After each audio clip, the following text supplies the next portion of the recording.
information or the sources of history. Historical sources can be divided into two major parts. First one is archaeological resources. In archaeological resources, coins, inscription and architectures. And second one is literary sources. In literary sources, we can find medieval literature into two parts. First one is indigenous or written by Indians or foreign literature. Now, apart from coin, inscription and architecture, manuscripts are very important sources of information for period between 700 AD to 1750 AD. देखिए, archaeological resources में coin, manuscripts, coins, inscriptions and architecture तो important था ही, साथ ही साथ इन तीनों के अलावा manuscripts भी बहुत इंपॉर्टेंट इंफॉर्मेटिक रिसोर्सेज रहे, और स्पेशली 700 AD से लेकर 1750 AD के बीच में. But manuscripts has also have their own problems. Manuscripts को पढ़ने में बहुत सारी प्रॉब्लमैटिक सिचुएशंस को फेस करना पड़ता था. Which problems we are discussing about? Let's discuss. Manuscripts are copied by hands. That's why manuscripts copy होने में बहुत टाइम लेती थी, and the writer word change the word also. और कई बार जब कॉपी होती थी तो राइटर्स वर्ड ही चेंज कर देते थे.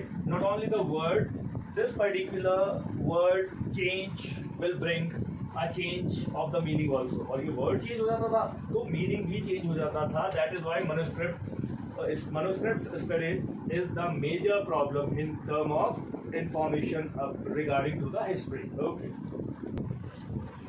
Archaeological sources. As I told you earlier that information of history, sources of history can be divided broadly into two parts: archaeological and literary sources. And we are going to discuss about archaeological sources. Archaeological resources means जो एक्सकेव करके निकाले गए, जमीन में से गड्ढा करके निकाले गए, खोद के. Now, temple, palaces, mosques, forts, coins, inscriptions, utensils, weapons, tools, ornament and painting are the main archaeological resources, because they give us an idea about politics, society and socio-economic structure of that time, of medieval time. क्योंकि ये सारी चीज़ें जब हमें मिलती है तो ये medieval time का important हमें knowledge provide करवाती है. Many rulers built temple for showing religious and cultural beliefs. उस समय देखिए स्पेशली इन साउथ इंडिया बहुत सारे रूलर्स ने टेम्पल बिल्ड करवाए for showing their power, for showing their religious beliefs, for showing their culture at that time.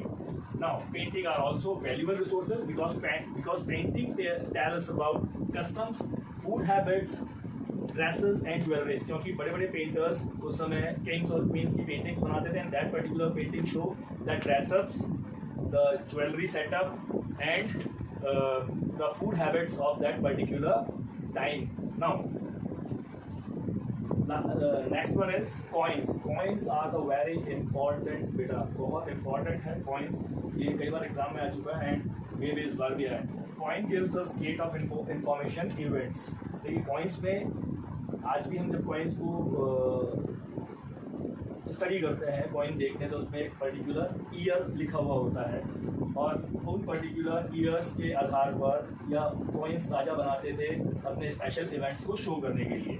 Now South Indian inscriptions proclamation by kings gift to temple and learned men. देखिए South Indian जो temples हैं वहाँ पर बहुत सारे inscription मिले हैं जिसमें राजा महाराजाओं ने अपने टेम्पल्स को बहुत सारे गिफ्ट दिए, और लर्न मैन मीन्स उस समय के जो स्कॉलर्स थे राजा महाराजा उन्हें भी बहुत सारे गिफ्ट्स प्रेजेंट किया करते थे. Like some copper plates are recovered from temples, from bells, from bodies and from forts. Okay बेटा. यस बेटा. Literary sources. After archaeological sources we are going to learn about literary sources. Yes beta. Literary means लिखे हुए, written material. State papers means the paper which was written by the state or the king. Official or private documents, मतलब private books, private authors जिन्होंने लिखे.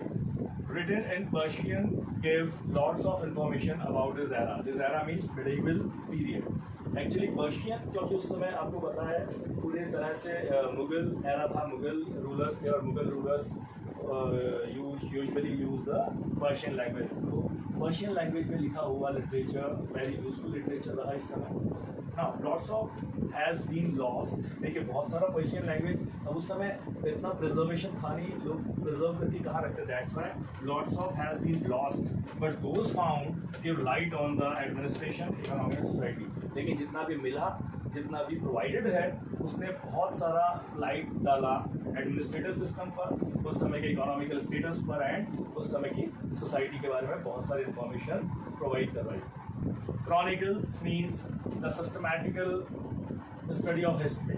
Now, chronicle provide ample information about medieval India, like Minhaj Siraj, Tabaqat-e-Nasiri gives useful information about slave dynasty.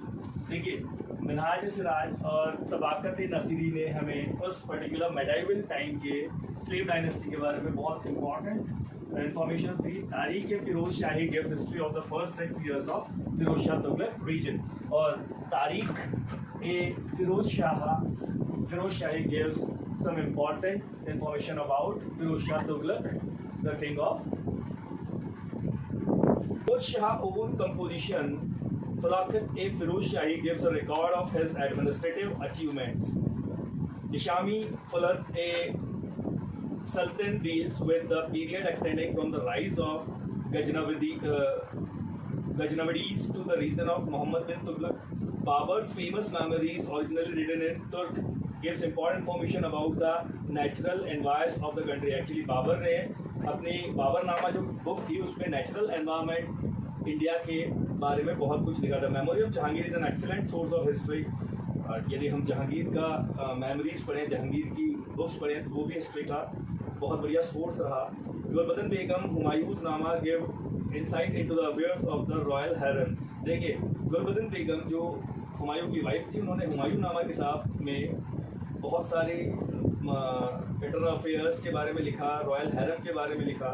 Abdul फैज़ आईन अकबरी या अबुल फजल के आईन अकबरी में and Akbarnama are the 2 most important work dealing with the reason of Akbar. Akbar के बारे में यदि हमें जानना हो तो अबुल फजल के आईन अकबरी और Akbarnama books are the important sources. Now 2 official chronicle, it is that Padshahnama and Alamgirnama over the reason of Shahjahan and the earlier of Aurangzeb reigns. देखिए औरंगजेब और शाहजहां के बारे में Padshahnama and Alamgirnama books are important. Now there is the Maasir-i-Alamgiri Khafi Khan's Muntakhab-ul-Lubab supplies us with many facts which were earlier suppressed by Aurangzeb. देखिए औरंगजेब ने जो suppress किए थे, जो चीज़ें दबाई थी, उनके बारे में यदि if you want to know we have to study Maasir-i-Alamgir and Muntakhab-ul-Lubab. Now the defect of Persian chronicles are lack of objectivity. लेकिन देखिए जैसे बहुत सारे बुक्स की ऑथेंटिसिटी पर हमें विश्वास नहीं होता, कुछ प्रॉब्लमेटिक सिचुएशंस उन्हें फेस करनी होती है, सेम वैसे ही क्रॉनिकल्स को भी बहुत सारी प्रॉब्लम्स फेस करनी पड़ी. Lack of objectivity, bias towards loyalty, lack of interest in common people. देखिए जिस राजा ने क्रॉनिकल्स लिखवाए, उन्होंने अपने बारे में बहुत अच्छा लिखवाया, चाहे वो कैसा भी रहा हो, या फिर इन्हें पढ़ने में कॉमन पीपल का कोई रोल नहीं रहा. ओके बेटा.